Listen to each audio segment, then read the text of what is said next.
farmers! Welcome back to my channel, Thessalonica's Farm.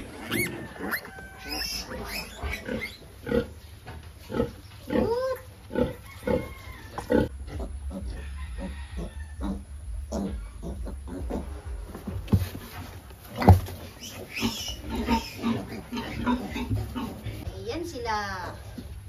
Ayan.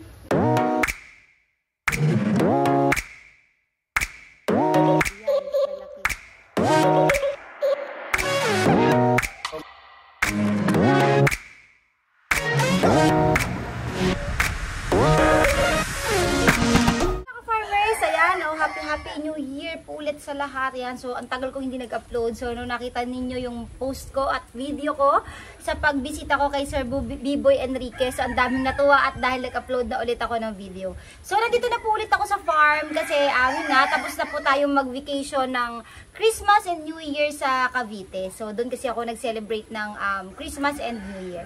Now, kahapon, kababalik ko lang po dito. January 8 ako bumalik ulit dito sa Bohol. Ayan, so for today's video, mga farmers, napakaganda nga pala ng pasok ng ating bagong taon ngayong 2023 dahil ang dami ko pong mga inahing baboy na nanganak dito sa farm. So, ito ay tinatawag sa akin to ni Kelito pag nasa Cavite ko na sunod-sunod na naman yung panganganak ng mga inahin natin dito sa farm. So, nabanggit ko sa inyo last time, so meron tayo dito na nasa halos 15 heads ng mga inahin ngayon ang buntis last year. At ngayon mga ka-farmers, ipapakita ko sa inyo itong 5 inahin natin dito sa kulungan kung saan ko nilalagay yung mga bagong panganak ng mga inahin. Ang mga nanganak, ipapakita ko sa inyo yung 5 baboy na inahin natin na nanganak ng sunod-sunod. So, happy to say mga farmers, so sasabihin ko na sa inyo na nasa 58 heads ng mga biik ang naipanganak ng ating ng ating 5 mga inahing baboy. So, titingnan natin yan isa-isa mga farmers, kulungan by kulungan, inahin by inahin, at ipapakita ko sa inyo yung kanilang mga anak. So, nakakatawa talaga at napakadami na namang mga alagang baboy at napakadami pa nating hinihintay ng mga inahing baboy na mga anak pa sa mga susunod na araw. So, tara mga farmers, samahan niyo ako. So, yan, let's go mga farmers, papakita ko na sa inyo at napakasaya natin talaga ngayong bagong taon. Ayan, so tara. Dito tayo magsimula sa pinakaunahan na inahin para mapakita ko sa inyo isa-isa. So medyo putik lang ngayon dito sa farm kasi tag-ulan ngayon dito sa Bohol. Super tag-ulan. Araw-araw pong umuulan. Ang gaganda ng mga anak ng mga baboy natin ngayon mga farmers dito. So nga pala ito mga farmers, yung nakikita nyo na dinadaanan ko, Miko-diko ko. So, yan yung pinagawa ko dito na kulungan para sa mga buntis natin ng mga inahin. Kasi, yun nga, dahilan, pag mga free range ko sila sa likod at nanganganak lang sila doon sa mga gusto nilang pag-anakan. So, may tendency kasi mga farmers na yung mga baboy na inahin is nadadaganan yung mga anak. Tapos, wild pa sila pag nanganganak, hindi mo sila malalapitan. So, hindi natin makontrol yung mga piglets kung paano natin iiwas sa pagdadaga ng inahin. So, kaya ginawa ko, nung talagang marami na po talaga tayong mga buntis na inahin dito sa farm, so pinagawan ko po talaga ng mga kulungan ng para sa mga manganganak na. Para safe po yung ating mga biik. So, yan, let's go. Pakita ko na sa inyo yung una nating inahin. So, dito tayo sa first, ayan. So, ano to mga farmers, inspire itong video ko na to kasi sa tagal ko na nagbaboy, halos 2 years mahigit. So, natuwa ako na nagro-roll na po yung aking mga baboy. Dahil yung target na dami ng inahin ko is nakukuha ko na po. Tapos, yung panganganak nila is sobra-sobra rin po yung nabibigay sa aking mga biik. So, talagang this year, 2023, I think po mga farmers, mukhang kikita na tayo talaga dito sa pagbababoy. At marami tayong masisimulan dito na mga business na pwede nating simulan like lechonan, pagbebenta ng mga lechon size, pagbebenta ng mga biik na kawawalay lang sa inahin, at siyempre pwede rin tayo magkaroon ng meat shop. So, marami tayong pwedeng masimulan na business dito sa pagbababoy, lalo na successful yung ating pagbababoy dito sa farm. So, eto mga farmers, ipapakita ko sa inyo si inahin uno, ang ating unang inahin na nanganak. So, eto, pakita ko na sa inyo. So, ito lang pala yung aking kulungan dito mga ka-farmer. So, simpleng-simple lang, hindi naman ako masyadong nagpa-concrete. So, kung mapansin niyo, ang aking bubong is yero lang. Tapos, ang mga pundasyon natin dyan ay kahoy lang na kawayan, tsaka mga putol-putol na mga kahoy na 2x2, kukulamber. So, daman, tas yung pinakalalagyan na ng inahin. So, ayan, gumamit lang tayo ng mga metal bars at winelding lang po natin yan para magdikit-dikit. So, ayan, para maging kulungan ng kanilang inahin at hindi sila makagalaw. Tayo, upo lang yung magagawa nila. So, here, ito po yung ating unang inahin. So, ipinakikita ko sa inyo mga ka-farmers, yung dami ng anak, tapos yung buhay at yung namatay. So, para compute natin lahat at hindi tayo mahihirapan sa pagbibilang. So, si inahin 1, ayan, so nagkaroon siya ng total na anak na 9 piraso. Tapos, 6 po yung nabuhay, 3 po yung namatay. So, kadahilanan din po na nadaganan po ang biik. So, minsan kasi talaga hindi po natin yan maiiwasan na nadadaganan po ng inahin. So, ayan. So, meron siyang total of 6 piglets. Ayan o. So, ito si Mother Pig 1. Ayan. Binigyan niya tayo ng 6 na malulusog na biik. So, siyam sana yan eh. Namatay nga lang po yung tatlo. So, ito po ay itim na baboy mga farmers dahil cross na to ng native tsaka hybrid na baboy. So, ganyan po yung itsura niya kapag crossbreed na. Pero mas mataas po yung blood nito ng native kasi yung inahin nito mataas din yung dugo nito na native pig po siya. Ayan.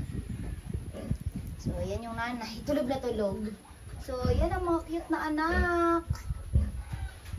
Okay. Dami.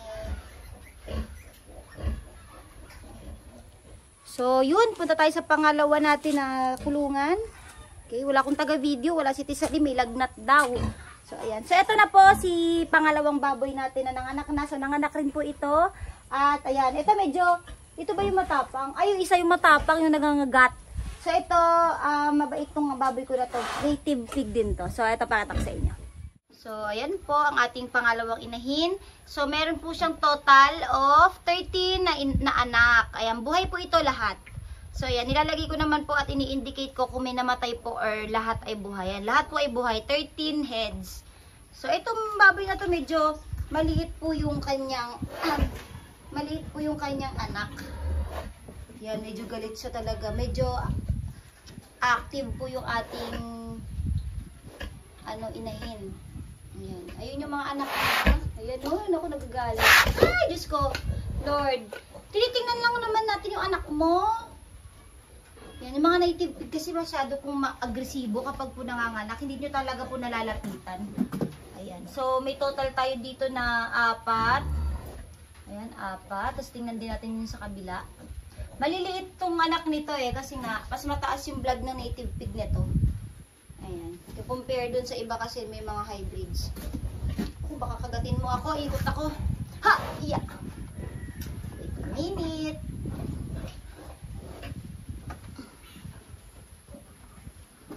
Ayan. Nakita.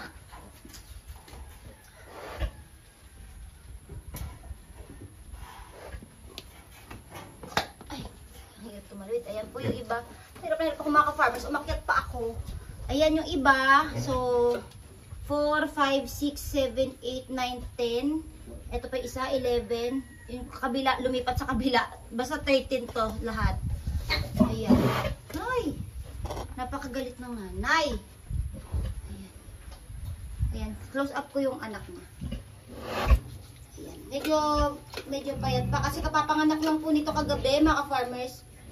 Kagabi lang po ito ng anak. Ha? Ilipat na.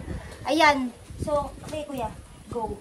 So, ngayon lang mga farmers, ayan, binilang natin na 13 yung kanyang anak. So, may nakita ko isa na namatay na naman. Kuya, ayun pa! Ayan. Ayan. Ayan ang problema natin. Ayan, nililipat ni Kelito yung mga baboy. Dito. May namatay, may nadaganan na naman. Wait na pakita ko. Ay. Tapang. Namatay, ang dalawa. Ayan, namatay. Allah. Dalawa ang namatay.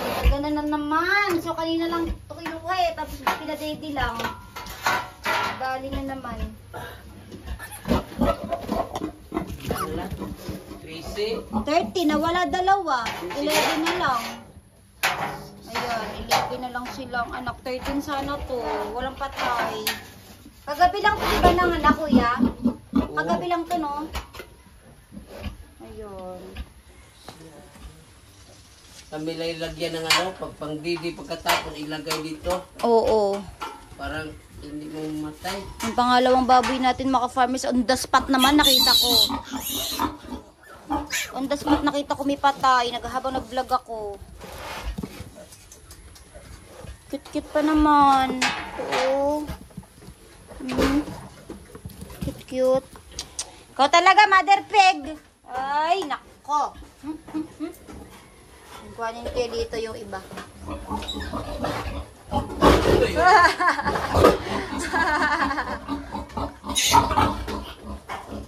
Yan, nilalagay natin kasi dito sila kasi lagi nga nadadaganan yung iba. So nagre-prepare tayo ng timba para ng batsa para pagkatapos sa dumede, binubukod para hindi mamatay. So ayan, dalawa na namang inahin yun, ay dalawa na namang biik yung namatay. Ayan oh. Kasi sayang talaga, ang laking sayang.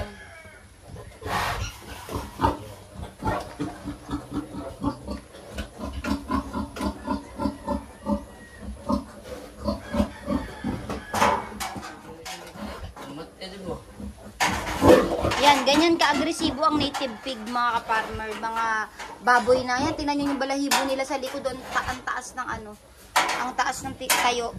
Ayan.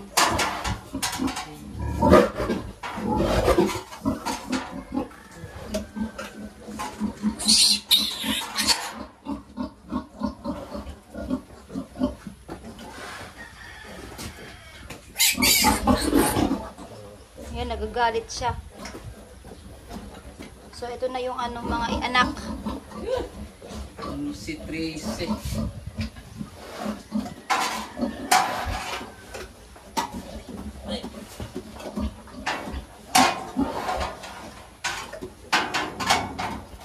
So, ito, tapos na namin malagay ni Kuya Lito sa batsa. So, total na lang nito, mga farmers, 11 po na baboy na biik. Yung cute-cute pa naman. Ako, bilis-bilis nyo kasing mangon. Maigi si Kuya Lito, i-ano lang, after the mede, i-batsa na. Ayan, patay oh, patay pa naman. Malaki pa yung namatay. Puro lalaki oh. Babae, lalaki? Lalaki. Lalaki pa? O, pambenta pa Oh. sana. Ayan oh. Sayang. So, yun yung problema namin dyan. Kaya ako talaga, nagpagawa talaga ako ng, ng kulungan. Ito, baka kagatin pa ako nitong isa. Kaya ako nagpagawa ng kulungan dito kasi nga, ang active nila, tapos, hindi nga nila masyado na yung anak nila, ayan tuloy nila daganan. So, ang laking problema yan dito. Ang daming nasayang na biik. So, later, papakita ko sa inyo yung bilang ng dami ng biik na namatay dito sa mga anak ng kabila. Pero itong 6 na ito, marami silang inanak, nasa 58 nga na piraso. So yun nga, una kong pinakita sa inyo, yung unang inahin, meron siyang 9 na anak, namatay ang 3, so 6 na lang. So itong pangalawa, so meron tayong 13 na inahin, 13 na biek, so buhay sana lahat to. Ang problema, kabamatay lang ng 2. So rest in peace agad tayo sa 2 baboy. At ito, ayan, yung 2 natin na biek, 11 na lang imbis sa 13. Cute-cute pa naman, oh. Cute. Cute. Bango. Ayan, so meron tayong 11 na dito sa inahin na pangalawa. So, 6 plus 11, 17. So, dito tayo sa pangatlong inahin. Pakita ko sa inyo. So, na-tsempo nyo naman, mga farmers, minamatay. Eksakto sa pangalawang inahin. Sakto na napakita ko sa inyo sa vlog. So, let's go. Pakitla't iharap ko na sa inyo itong ating ikatlong inahin na nanganak. So, ito, ikatlo, 11, mga farmers, inahin 3. So ito malalaki na to inahin, ang mga biik nito medyo ilang araw na to nanganak. So buhay po lahat yung ating inahin tree at ipapakita ko po sa inyo. Ayan sila. Ayan. Lalaki na to mga ka-farmers, matibay na to. Ayan. Cute cute. Ayan o. Ang ganda pa ng kulay at ang lalaki. Ito si Mother Pig. Napalagyan kung ayaw kung dito dito. Nang? So parang ay winterling ba? Oo. Kaya pagkatapos pagtutoy, ilagay dito. Oo, para hindi na kakapasok na, no? Oo, kaya hukuan, kapasok. Patay. So, 11 to. Ang dami, oh. Lalaki na. Ano pa to? 3 araw pa to. 3 araw pa lang to, kuya. Aba, malalaki anak, no? Oo, 3 kanay dalawa. days. At saka itong pangatlo rin. Sabay halos ng anak yan. Oo. Ayun, ayan, dami.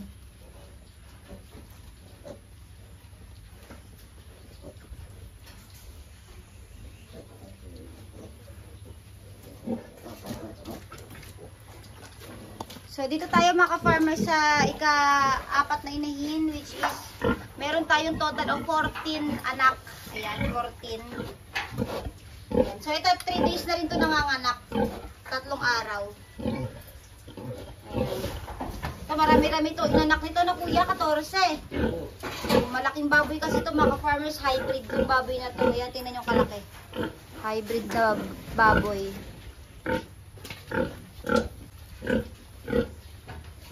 Cute! Ilipat mo kuya? Oo. Oo, ilipat mo na muna. Dapat yan. Kasi, oo, baka madagana na naman.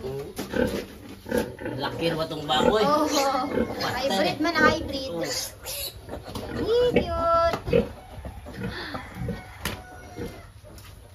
Ilipat ni kuya dito. So later pakita ko sa inyo.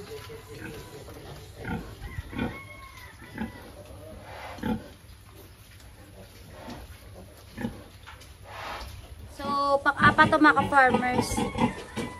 Ayan, lipat ni kuya dito. Ayun na lang yung natira. Okay pa rin yan, at least maging happy and thankful tayo kasi may natatanggap tayong blessing sa ating mga baboy, galing sa ating mga alaga. So, minsan talaga, nandyan yan sa, normal talaga yan minsan sa pagbababoy na meron din talagang namamatayan. Pero, mas maganda nga kung maiiwasan kasi sayang, hindi naman siya namatay dahil may sakit. So, dahil nga yun, nataganan ng nanay. So, malaking kasayangan talaga siya. So, nililipat lang ni Kelito yung anak ng ika-4 na inahin natin. So, later pakita ko sa inyo yung itsura na nandun lahat. Nandun lahat kuya sa ano, no? Sa kulungan. So, 14 pieces yun. So, lipat naman tayo dito sa ika-5 inahin, sa last inahin na nanganak. Ngayon, dito sa kulungan. Papakita ko na sa inyo at ihaharap ko na yung camera. So, yan mga ka-farmers, ika-5. So, meron tayong total of 11 na anak niya. Tapos 9 din yung buhay, 2 rin yung patay. Dagan din to kuya, nadaganan din. Itong 2 na namatay dito. Ayan, so may 2 siya namatay. So, ito ang kanyang itsura.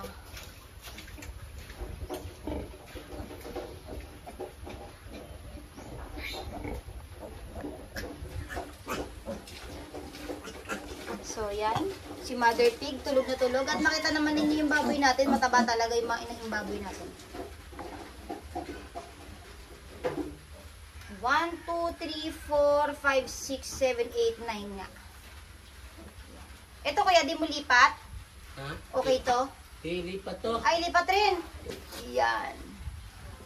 Si Kuya Lito. Sobra si Kuya Litong stress dito. Sobrang dami talagang nanganak. So, mantakin nyo mga ka-farmers, 50 mahigit na bagong biik yung nadagdag sa atin dahil lang sa 5 inahin natin na nanganak ngayon. So, malaking bagay ito sa pag-roll ng ating negosyo sa mga pagbababoy kasi pwede na tayong makapagbenta, pwede rin tayong makapagparami pa.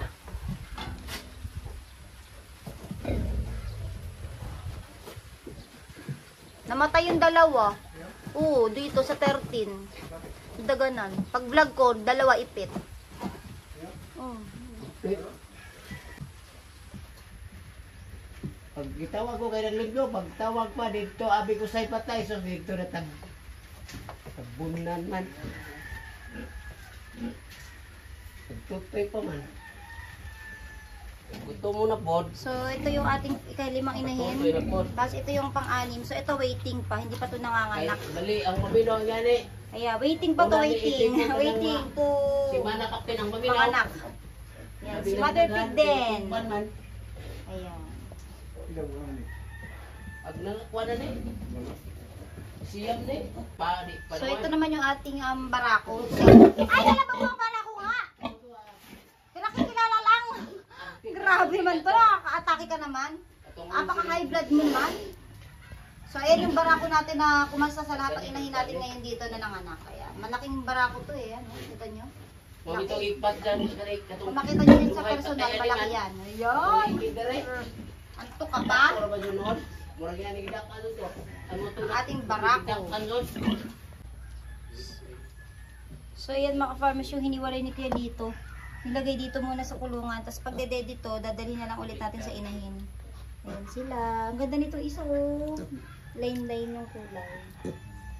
Ganda. Wato rin din eh. Pagkatutoy mura to gikuan to. So yun mga farmers, yun yung 5 inahin natin dito na nanganak dito sa kulungan ko ngayon. Tapos ang total pala na mga inahin natin na buntis dito sa farm last year is 15 inahin, 15. Tapos yung nakapanganak na isyam, so nasa kabilang range yung iba na kay Maximo. Tapos yung naipakita ko sa inyo sa vlog na to ngayon is yung 5 lang. Tapos ito isa is waiting to, wala pang anak to, manganganak pa lang si Mother Pig White. So kaya ang total na biek na binigay sa atin ng ating 5 inahin dito, bilangin na natin. Sayang yung dalawa, namatay. Okay, so 13, namatay ang dalawa, kakamatay lang. So 11. 11 plus 6, 11 plus 6, 17. Okay, punta tayo, bilangin na natin yung total. 11 plus 6, 17 plus 11. 11 plus 6, 17 plus 11, 28. Tama ba? 28. Oh my God, 28. Mahirapan na akmat. 28. Okay, 28 plus 14. Patay tayo nito. 28 plus 14 plus 10, 38, 39, 40, 42. 42.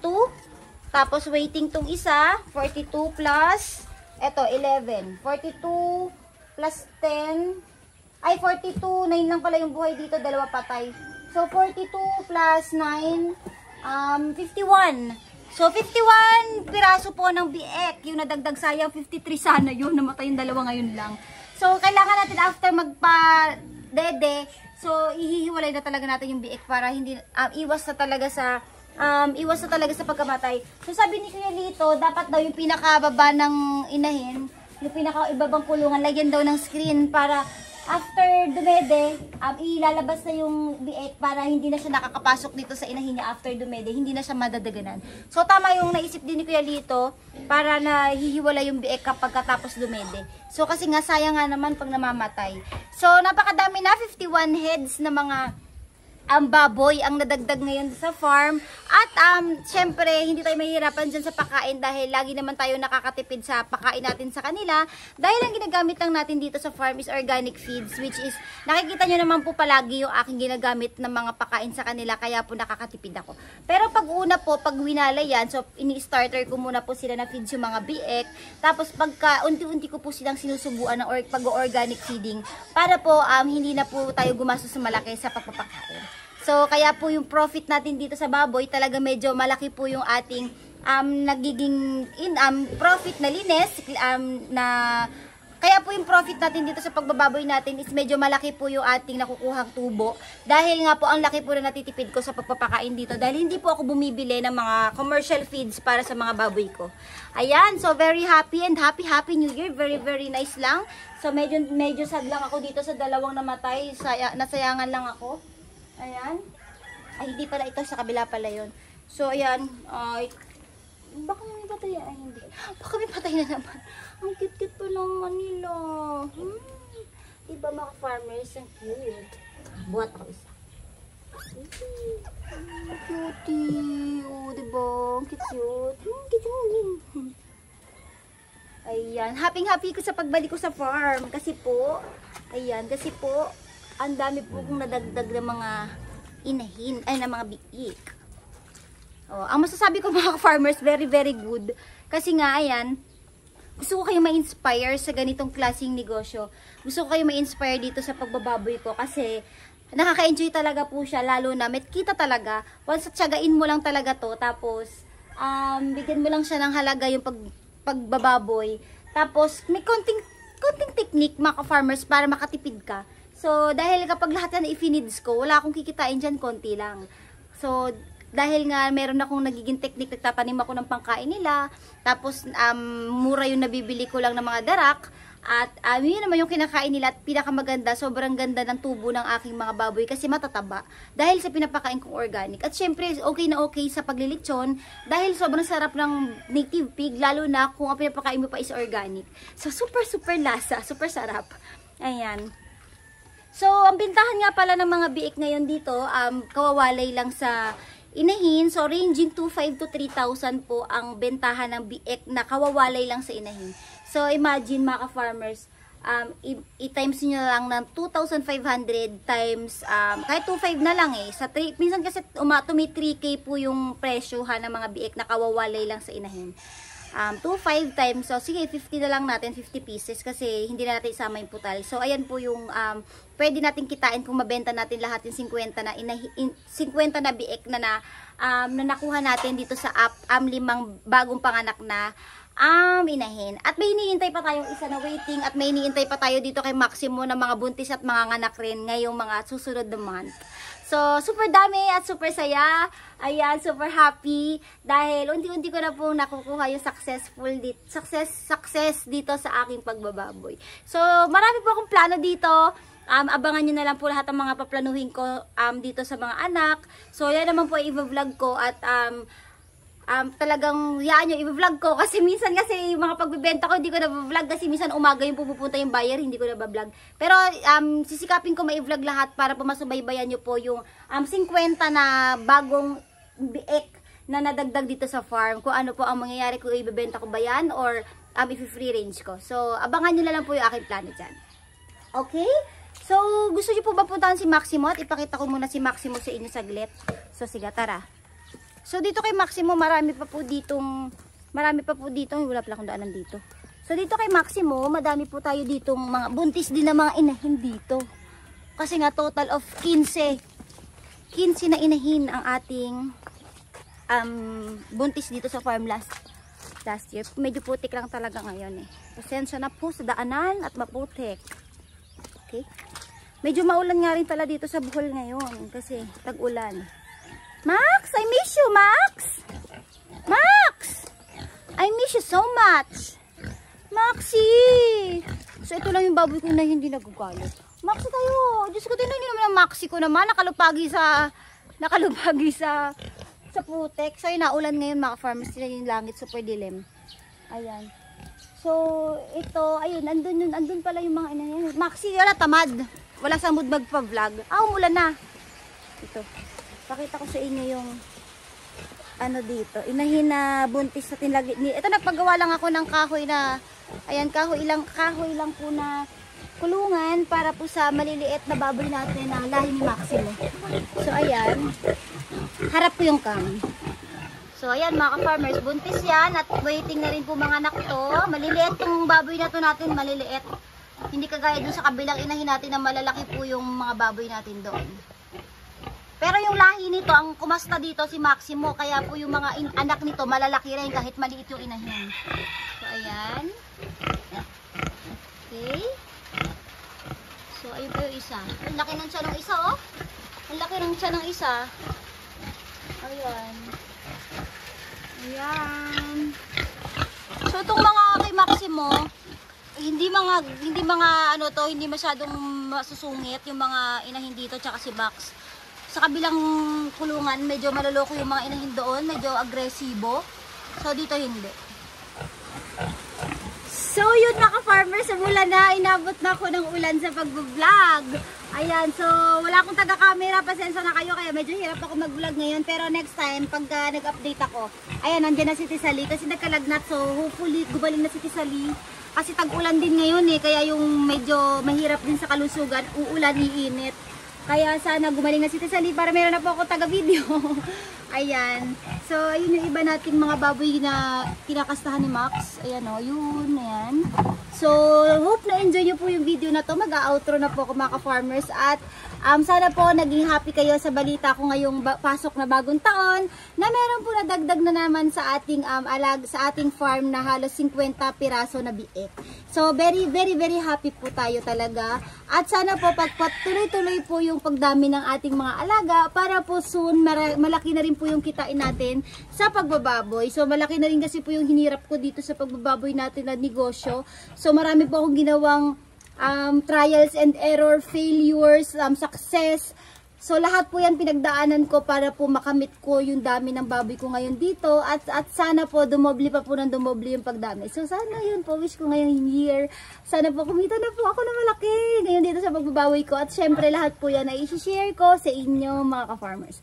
Ayan, sana po na-inspire kayo mga ka-farmers at magustuhan nyo rin po sana mag-alaga ng mga ganitong klaseng baboy at negosyo para po makapagsimula kayo. So, nagsimula lang naman po ko sa 3 native pigs at ngayon nakita ninyo nasa less than 90 piraso na po or nasa less than 80 piraso na po ng baboy ang alaga ko dito. Kasama na po lahat inahin, barako, mga bagong panganak. So, nasa kulang-kulang 100 piraso na po yung ating mga baboy dito sa farm. So, at syempre, hoping na mas dumami at mas magdoble pa na magdoble yung dami ng baboy natin. So, yun, gusto ko lang naman ay nai-inspire kayo at natutuwa kayo sa mga ganitong klaseng negosyo at talagang kikita po talaga pag pigsisikapan nyo. So, yun, outro na ako mga farmers. Kung nagustuhan nyo itong video na to, please like and subscribe sa aking YouTube channel. At i-click nyo na rin po yung notification bell para palagi po kayong updated sa lahat po ng videos na upload ko dito sa aking YouTube channel. Ayun mga farmers, thank you for watching. Happy farming!